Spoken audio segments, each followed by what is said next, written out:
we wanted to focus on today. And I'm really, really delighted to have Anjum and Santanu on stage with me, two incredible writers with such incredible voices. The thing that I want to talk about today is about the process of writing, about the structure of fiction. And before we do that, I thought it might be interesting to see who our audience is. So in the audience, please raise your hand if you have written or hope to write any kind of fiction. Okay, we have a very enthusiastic. So you're in the right room. I think it's just delightful that so many people are looking to write, so many people are already writing. And the thing, Anjum, when I first decided to launch this prize as a short story contest, I obviously got asked why short stories. And aren't short stories dead? Like, who is reading short stories? Short stories don't get published. But I was very keen to do short stories. And then, I read this essay that you wrote, this really interesting one, where you've talked about short fiction, and you also talk a little bit about what Amitav Ghosh has to say about short fiction, and where it matters, how it matters, and its interesting form, and the way that interacts with society as well. So, a very open-ended question, like, how do you feel about this format of the short story? Thank you, Natasha. Delighted to be on this panel, delighted to be on the jury this year for the Deodar Prize, and one hears wildly contradictory things about the short story.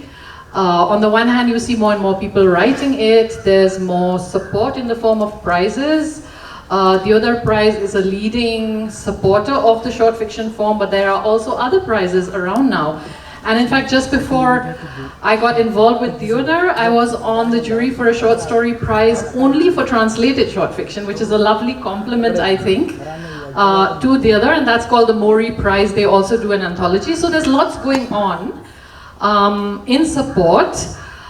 At the same time, you can immediately think of leading Indian novelists in English, but when you think of leading Indian short story writers, you have to think harder. And there are novelists who also write short stories, of course, I'm one. But the short story doesn't seem to have the same prestige still, despite all this resurgence that the novel continues to have. I did write the essay that Natasha mentioned a few years ago in Caravan magazine, thinking about the history of the short story and my own reading of the form. And one of the things, apart from my own attraction to the form that I started with, is a wonderful and I think very little known essay by Amitav Ghosh. It's not something that people associate with him now. He's gone into a completely different area of interest. But this was published in the mid-90s in another wonderful journal called Civil Lines, which didn't last very long, but was a wonderful literary journal where a lot of leading Indian writers were published. And he has this essay where he says it's a reflection on the Indian short story, and it's part of a larger project, and I don't know if he ever went into it again. But it could even be called, it's called the Indian story, this essay, but it could even be called Indian narrative, because he starts with the Panchatantra. He starts with very old forms of Indian narrative, comes to the modern novel, and ends with the modernist short story in all the Indian languages. What in Hindi was called Nai Kahani in the 1950s and 60s. In Kannada, I think it was called the Navya movement. So there was this very well defined, if not orthodox, movement in that period, which gave a lot of space to the short story, and there were many well-known short story writers who came out of it in all Indian languages. You speak to any older writer in the Indian languages and they will know about it. I think even younger writers, because that's the tradition on which they are drawing. With English, it's a little more difficult to make sense of what's going on. And I think that essay was trying to do a little bit of that. And I still continue to do that today, because on the one hand, you're reading short story writers who are writing now, right? You're reading your contemporaries, you're reading older contemporaries, younger contemporaries. There is a context in which they are writing, and you're drawing on that and you're reading them. But the world of Indian writing in English, in my mind, also includes what's translated. And what's being translated is a very interesting range, because you are reading at the same time writers who are writing today in Kannada, Hindi, Bengali, Tamil, being translated more or less simultaneously, but you're also reading writers who wrote a long time ago, living writers, dead writers. So it's a very wonderful, very fecund field for a short story writer. It's just a question of how do you navigate it? How best do we navigate it? So I think we need more conversations about how to negotiate the short story in English. And in that genre, the short story in English, I would include what's being translated simply because there is so much now that we should rightfully claim as writers in English. So for instance, just last year, I read a translation of a Bengali writer called Sandeepan Chattopadhyay, I think his name is. Is it Sandeepan Chattopadhyay? Who was writing in the 60s. Please look this up. I may be forgetting his second name. His first name is Sandeepan. Wonderful, modernist, very, very striking, sometimes very dark short stories. And he immediately becomes a contemporary because you are reading his short stories now. They were only published in translation now by HarperCollins, but he was writing half a century ago. At the same time, I'm reading somebody who's writing right now, like a Banu Mushtaq or a Geetanjali Shri. They're relatively recent. So, again, like I said, the whole, sphere is very rich, very bewildering. There's a lot going on, and we really need more conversations, either in print or physical conversations like these, simply to make sense of what's going on. Yeah, that's really, you're very right. I think that we also have to keep examining these trends and these formats. And, Shantanu, I want to sort of ask you, Anjum also mentioned, right, that we have translated fiction, and then there's essentially the reason why Indians writing in English or writing in English is a little bit fraught when you're Indian is because you're trying to translate very vernacular schemas, because your lived experience is kind of vernacular, but you're trying to render this in a language that's now become in some sense again a kind of mongrel tongue for all of us. But what is it like? Like, how do you contend as a writer as well? And you've written both short fiction, also you've written two novels. How do you contend with this idea of what's the Indian voice? How Indian does it have to be? How global does it have to be? Is there a tension there in terms of? There is, and I think all of that needs to be thought about. And I did think about all of that when I started. I started writing, and especially when I realized that when I was writing for myself as a hobby and my friends were reading me, it was a different thing.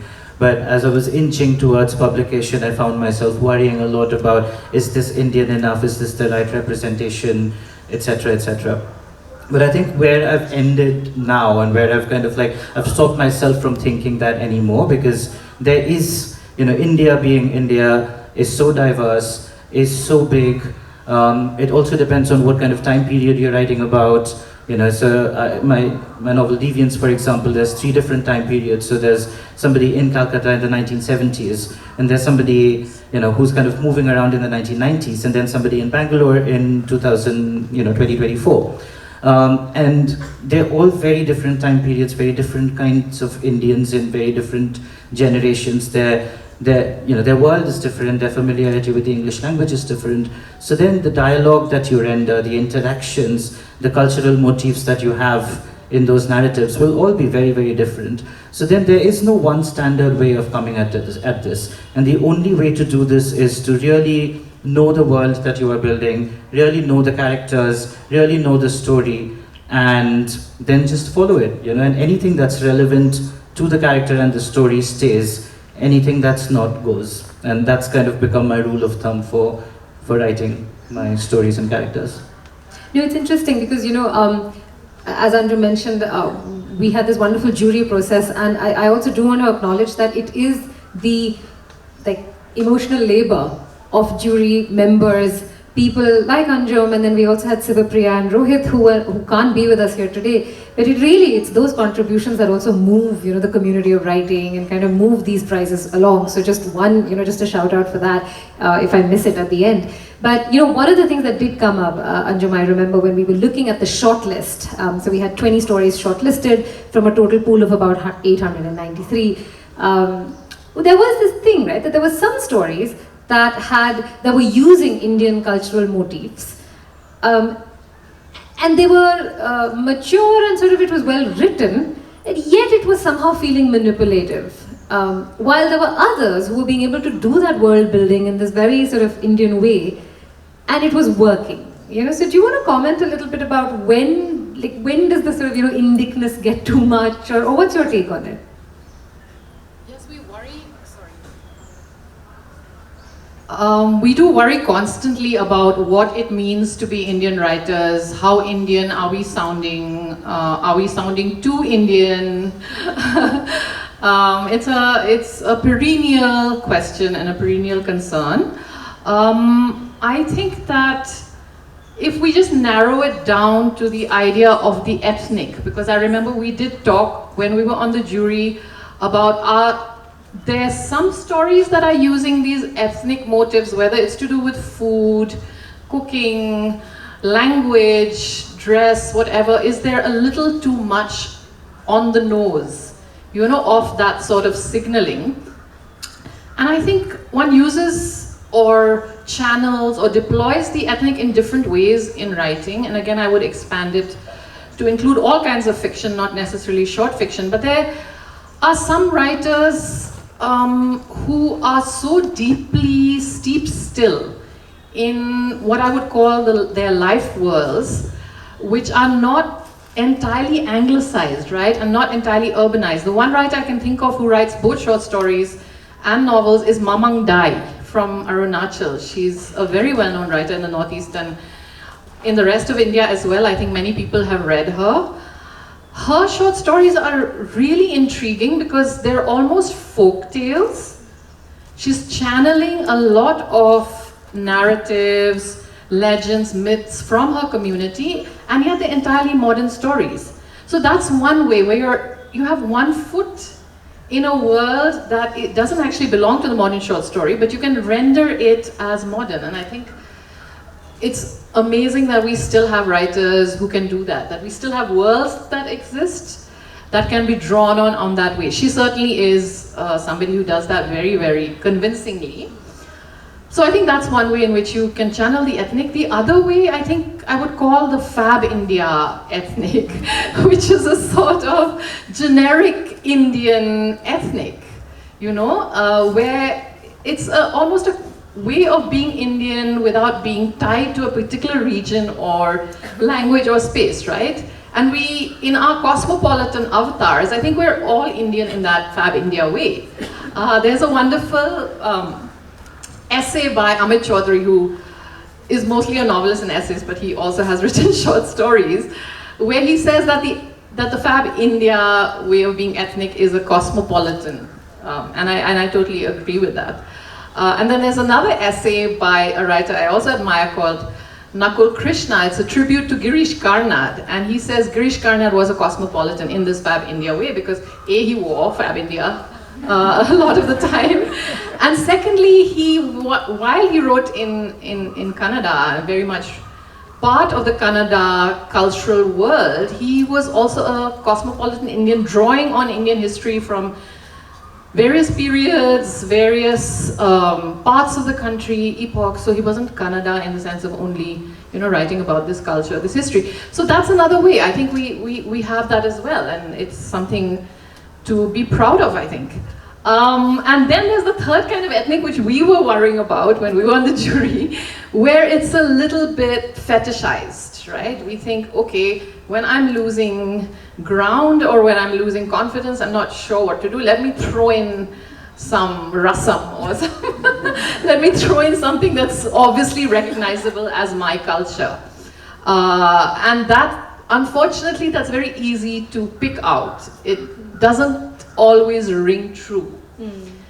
So that, I think these are things that writers, as writers, we all struggle with, because all writing is ultimately artifice. It is a construction, however natural it sounds, however effortless, however rooted, however authentic, it is something you've created from scratch on the page. So it's something to not necessarily be over aware of. I tend to be thinking about these things because I also write as a critic, but it's marvelous, I think, to just read more and try to understand it, I think, through reading rather than necessarily through the theoretical approach. Yeah. Through reading fiction, I mean. Yeah, go ahead. Yeah, and I feel like I am I don't have a theoretical approach at all because I didn't study the arts, I didn't study language. I studied engineering like any other good Indian boy.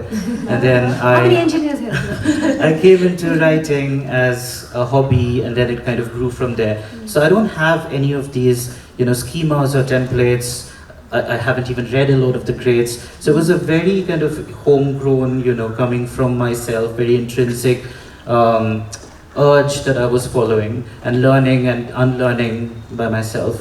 And I feel like if you go back to your own work, every time you write and you put it away for some time and you go back to your own work, you will be able to figure out where it's gimmicky and where it's not.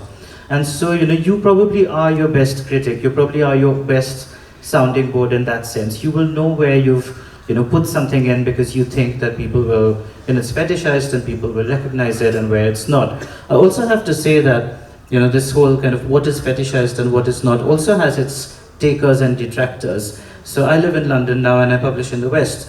So, there are a lot of takers for fetishized Indian stuff as well. Yeah. And I have to actually fight that battle where, because I don't fetishize, they'll be like, why don't you put a cow in here? How about some dust flying? And I'll be like, no, these people are in an apartment block, there is no dust flying. There's no cow. Yeah, there is no cow. The cow is outside the gate, and that's out of the scene, right? So I just feel like fighting that fight can also be a losing battle. So at the end of the day, you really have to trust that inner voice and know your character and follow the story, like I said. But I also have to say that, not having been published only recently, not too long ago, I was one of the kind of unpublished writers trying to get published. And it's just very, very difficult to know what's working, what's not.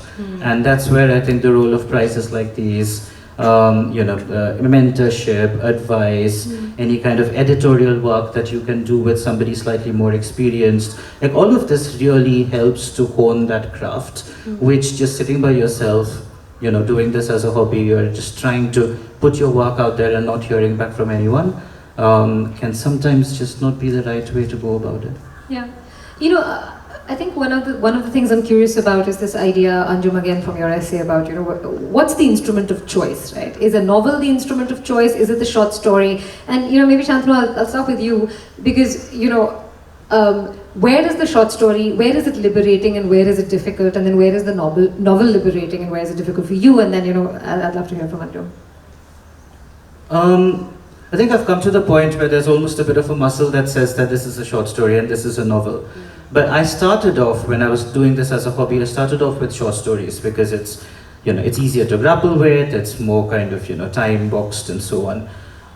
And my idea for a novel actually started with a short story. And it's only in the writing of it that I realized that the scope of this is so much wider. And so this has to become a novel. And I feel like that organic way of coming at it is probably the best way. You have something, you have an idea, and you haven't defined the structure yet. It could even be a novella, which is not something we're talking about here, but it's kind of a halfway point between a short story and a novel. And novels are getting shorter as well. So, in terms of format, I don't want to box our thinking in and be like, let's start writing, let's see where this goes. And if it starts growing hands and legs and, roots and branches, in a way that is not contained within the short story format. Anything that goes beyond, I'd say, like 7 to 10,000 words is probably then a novel. And then, then you have to start paying attention to it in a different way and start plotting it out in a different way. So I'd start with the idea, start writing it, and then see what shape it takes. Yeah, I get asked that question a lot, Natasha, about, how do you decide a piece of writing is going to be a short story or a novel? Often from younger writers who are just starting out and wondering which way they should go. But sometimes I think it's a misplaced anxiety again, because to me it's more important what you have to say. And sometimes the most remarkable things that you have read in fiction could be in either form, and the form sometimes falls away. What remains is literature. So I don't think it's as important a question as it's made out to be. It's certainly an important question from the point of view of publishing. If we're all going to write a lot of short stories and there's going to be this sort of creative ferment to do with short stories and they don't have publishers. And I certainly think there could be more short stories published in book form. I don't read enough, you know, from writing in English. Like I said, translation, there's much more short stories coming out now, but in English, certainly publishers could make more space for short story collections. But I think from the point of view of the writer, you really go with what you want to say and then see what form works best. But the primary question really is, what is it that you're telling? What's, you know, what are you saying here? Certainly when you're responding to an external stimulus like a prize competition and you're submitting for that, of course you're writing a short story because it's a short story prize. But that's not the norm, right? Mostly you are writing for yourself, you're hoping that you're giving expression to something that really needs to be said. And that could be very well a short story, it could be a novella, it could be a novel. So I think the publishing question, the writing question, slightly different questions. Yeah. No, absolutely. I mean, I think even for me at the prize, there is always this question of, you know, what happens with the writers after they win, for instance, do they get published? And the thing that I know for a fact is that they start writing a lot more. And to me, that's you know, that's the point of the prize. You have to just start, it triggers something, it triggers this kind of fount of writing.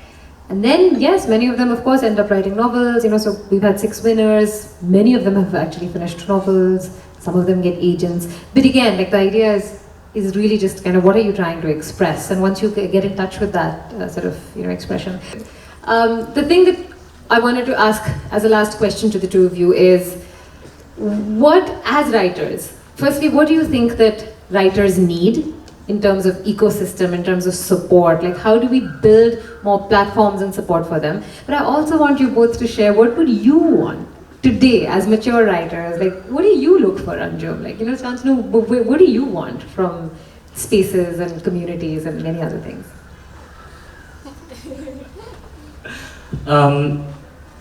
I think that, like I said, I mean, writing is a very solitary activity. And, you know, it is emotional, it is personal, it is political, because you're trying to make sense of the world around you, you're trying to express something that's kind of almost, you know, pushing out of your own being. It is a difficult activity, and I think it needs more platforms. I remember the first time one of my kind of novel extracts that I'd submitted was longlisted for a prize. And I think that was the point where I almost like allowed myself to dream that I could be published. Because before that I was just kind of sending my novel out to agents and not hearing back from anyone at all. So I think prizes like these play a huge role in knowing that you will be read, knowing that there is an opportunity to be, you know, to be recognized, and, you know, doors can open from there as well. I think more kind of writing communities, and I think there are quite a few now, but more of these, you know, young people getting together, writing, reading each other's works. And that brings me to what I would appreciate, and even today what I would really appreciate is kind of a writing circle where we can exchange, you know, a few thousand words and share thoughts. And of course, you know, you need to find the right people who read your kind of fiction and whose feedback you can trust. But one of the risks of being published is that, you know, if writing was solitary, now you're truly solitary. Like, you know, you're in the market and you're only being read by your agent and then your editor, and then suddenly the entire world is reading you. And, you know, as part of the writing process, if you can create more community and be read and read other people's works and be able to kind of, and this used to be the case, you know, I mean, back in the day, writers used to have forums, writers used to have communities, salons where they would read each other's works, and, you know, anything new that anyone's written, they'd bring it to the salon, read it out and things like that. I feel like we've somehow lost that art, and I'd love for it to come back, and that's the kind of support I think I still need. Yeah, that's all of that I would agree with, especially if you're a younger writer, but also an older writer. I think we've gone through centuries in the course of decades, is what I feel. Things have changed so fast, it's bewildering and hard to keep a grip on. I don't even recognize the 90s anymore, which is when I started thinking about writing. The early 2000s is when my first book was published. That feels like, you know, the Ice Age. My first book was published 2006. That's really a very long time ago in terms of simply how many more people want to write. Even if I just leave aside all the technical differences, the growth of the industry, all of that, if you put that aside, just the fact that there are so many more people now who want to write is fascinating and difficult, I think, because how are they all going to find a foothold, find a platform, get published? So I think, yeah, I entirely agree with Santanu, ways in which we can meet and talk more, especially physically, and not necessarily only online.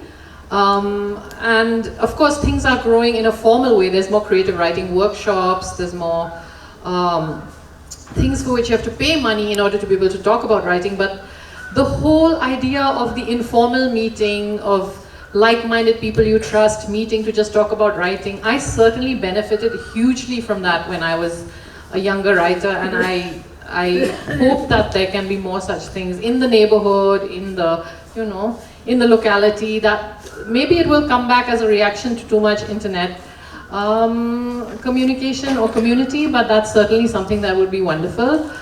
What else do writers need? They seem to need Indigo Airlines, because without Indigo, we can't travel to Litfest, and where will we be without Litfest? No, that was a joke.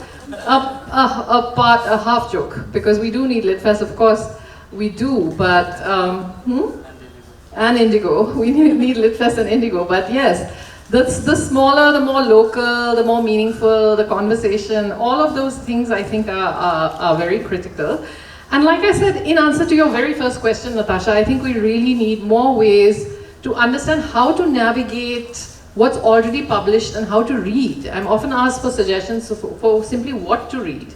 You know, people are not being able to trust their own judgment because they have been sort of flung into this ocean of books, which I can't even, you know, give the name of literature, because literature is really something that there are signposts for. And we seem to have replaced that with just this bewildering excess of books, many of which actually sound so similar, that writers trying to negotiate for the first time are completely lost. So I think we need better ways in which to think and talk about literature, and that can only be done through forms that are different, that are outside, right? The essay, the critical review, the interview, the conversation in print. We need much more of those, and in fact, curiously, there's much less of those as time goes by. There are platforms in which you can publish your own work, but very, very few spaces now in which you can actually read well-written, well-thought-out, well-edited reviews. So that's really something to think about. Why has that happened? Yeah, no, that's a great point. And I mean, I think this idea that writing is a form of processing, right? So whether you're processing the world around you, the flux that we're in, I think one of the things that I also sort of look at in my world of work is this whole space of mental health, and the panel before us was just talking about mental health, and I think I have personally I've come to this point where I feel that reading and writing fiction is a great mental health intervention, you know. So I think sometimes when you just can't make sense of anything, you go and write a story, and it changes your day and it shifts you, you know. So I think looking at some of these older ways of processing life and the world is just wonderful. So, you know, with this, we'll close, and we'll of course just do one picture with all of the winners. So if you could all start to make your way in front. But as we're closing, I just want to again, you know, just thank you, Anjum, specifically, because you played such an important role on our jury this year. And of course, again, a huge shout out to Rohit and Siva as well, because, you know, without, I think one is the kind of critical eye, but I think all of our jury members really brought a lot of like investment of time and interest and championing. And, you know, I think that is so important for writing. So thank you very much for that. Thank you, Natasha. It was a pleasure to be on the jury, to read some really impressive work, and I hope, I wish Deodar a very long life. I hope you keep going strong. Yeah, the tree has a good long life, so it's a nice tree to be named that. And Santanu, thank you so very much for being such a wonderful friend, and, you know, for stepping up and joining me on this panel and talking about your writing. So once again, thank you all for listening. Thank you BLF for hosting this space, because lit fests are important. All the teams, Anushri, Ram for helping with recordings, and just everybody here. So just one round of applause for all of you who wish to write. Please go write. We'll be there next year with our prize. So do look out for us. And can I just have Shantanu and